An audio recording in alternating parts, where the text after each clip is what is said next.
자, 오늘은 상속에 관한 얘기를 좀 나눠보려고 합니다.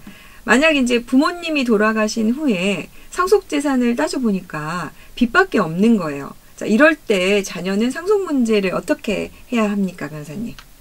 이게 상속 받는다 그러면 되게 좋을 것 같잖아요. 그렇죠. 근데 채무도 상속이 되는 거거든요. 네. 그러니까 빚도 상속이 되고요.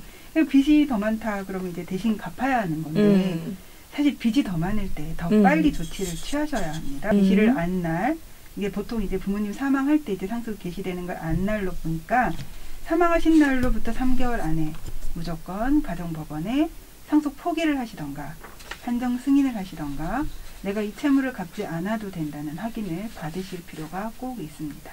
그러니까요, 상속 문제를 보통 얘기를 하면 재산이 있는 사람만의 문제라고 얘기를 하는데 사실은 이렇게 채무와 관련된 경우가 왜 그런 얘기 많이 있잖아요. 부모님 빚 갚느라고 자기 평생 아무것도 못했다 이런 분들 얘기가 있었는데 이럴 때가 더 사실은 필요하죠. 네. 자, 오늘 준비된 사연부터 들어보고 자세한 얘기 나눠볼게요. 저는 자금난을 겪던 지난해 아버지로부터 4천만 원을 증여받아 사업자금으로 사용했습니다. 그러나 경영난을 이기지 못한 채 사업을 접었고 재산을 모두 처분해 채무를 갚으려고 노력했지만 아직 남아있는 채무가 1억 원입니다. 제가 채무 문제로 채권자들로부터 시달리던 중 형이 모시던 아버지가 돌아가셨고 저희 사남매는 아버지의 유일한 재산인 시가 4억 원 상당의 집을 상속받았습니다. 저는 지난해 4천만 원을 증여받기도 했고 어차피 상속을 받아봤자 빚을 갚는 데 다 들어가기 때문에 상속분을 이전하기로 했습니다. 그래서 저희 사남매는 아버지가 지난해 저에게 사업자금을 지원하느라 친구분한테 빌린 4천만 원의 채무를 형이 면책적으로 인수하는 걸 조건으로 집을 형 단독 소유로 하는 상속재산 분할 협의 계약을 체결했습니다. 이럴 때 저의 채권자가 저에게 돈을 받아갈 수 있을까요? 만약 형이 상속재산 분할 협의 내용과 달리 집만 가져가고 아버지 친구분에게 4천만 원을 갚지 않을 때 저희 형제들이 갚아야 될까요? 본인의 일단 빚이 있으니까 그래서 그걸 갚지 않기 위해서 그러니까 뭐 어차피 받아봤자 그걸 채무를 또 갚아야 되니까 상속을 받지 않은 경우이네요. 자, 형제들이 상속재산 분할 협의를 이렇게 했는데요, 변호사님. 이렇게 당사자들끼리 상속에 대한 협의를 할 경우에 그 효력은 어떻게 됩니까? 그 상속재산 분할 협의는 당사자들끼리 어떤 내용으로 하든 상관이 없습니다. 네. 지금 형이 아버지 채무를 내가 갚을게 그렇게 하고 아버지 집을 가져가는 내용인데요. 얼마든지 가능한 내용입니다. 네. 지금 여기서 형이 면책적 인수를 하는 조건으로 집을 가져갔다 이렇게 되어 있는데 그러면은 면책적 인수를 한다면 이게 법률적으로 어떤 의미입니까? 그 이제 아버지가 갚아야 될 채무가 4천만 원이 있었죠. 그 네. 아버지가 친구분한테 갚을 돈 4천만 원인데 이걸 상속인들이 나눠서 갚아야 되는 겁니다. 원래는. 네. 그러면 이제 4명이니까 1,000만 원씩 나눠서 갚아야 되는데 이거를 4명이서 합의를 한 겁니다. 네. 형이 대신 다 갚아라.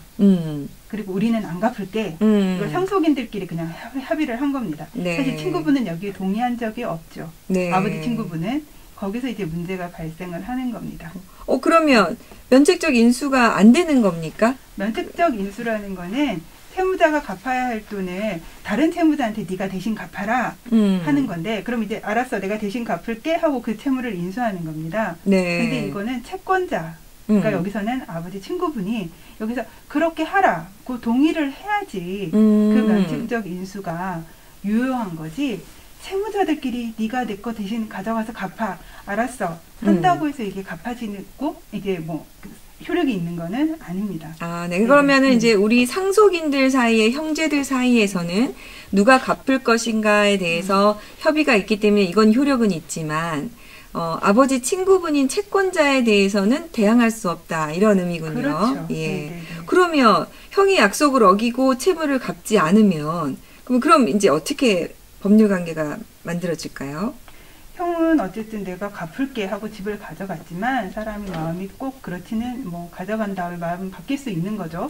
그게 문제가 형이 안 갚을 수 있습니다, 분명히. 네네. 그리고 또 이제 아버지 친구분도 형한테 네가 갚아라 한 적 없으니까. 네. 그럼 아버지 친구분 입장에서는 사실 형이 이제 뭐 이거 내가 다 갚을게요 해놓고 이제 만약에 집도 가져갔는데 사업하다가 다 날리고 아무것도 없고 갚을 돈도 없으면 그럼 결국은 기존의 상속인들, 그러니까 네. 형제들 4명한테 각각 니들이 갚아야 될 돈은 1,000만 원이니 1,000만 원 갚아라 하면 1,000만 원씩을 갚아야 되는 상황인 겁니다. 그 지금 사남매니까 각 1,000만 그렇죠. 원이고 4분의 1씩 네. 되는 거죠. 그러면 일단 네. 친구분이 돈을 갚아라고 하면은 갚은 다음에 그러면 그 형제들끼리 또 그래, 다시 그죠. 분쟁이 그거는 벌어지는 벌어지는 거죠. 네가 네. 갚기로 해놓고 안 갚았다. 그런 분쟁이 또 발생을 하는 거겠죠. 네. 네. 근데 저는 계속 궁금한 게 지금 이게 내가 상속을 받을 수도 있었잖아요. 네. 그런데 지금 이렇게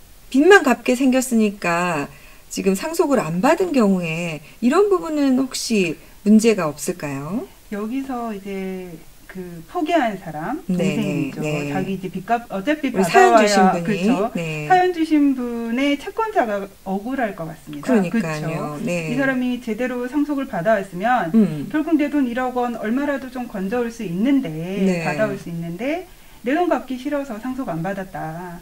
그럴 수 있죠. 할 수 있는 네, 거죠. 네.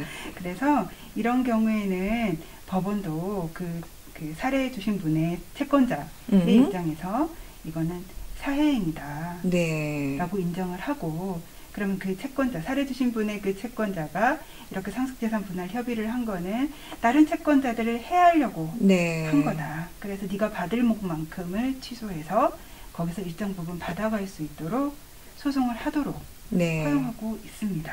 그러면 그러니까 이제 결론적으로는 받아갈 방법이 있다는 얘기입니다. 그렇죠. 네.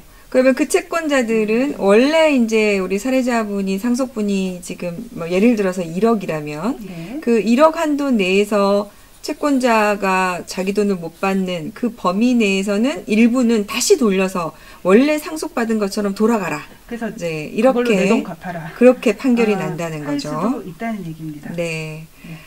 예, 오늘 내용이 사실은 조금, 쟁점이 좀 많기는 했는데요. 이런 경우가 실제로 조금 많이 있어서 한번 사례로 저희가 정해서 한번 살펴봤는데, 변호사님, 상속재산 분할 협의를 할 때 주의해야 될 점이 있다면 어떤 게 있을지 한번 좀 마지막으로 짚어주시죠.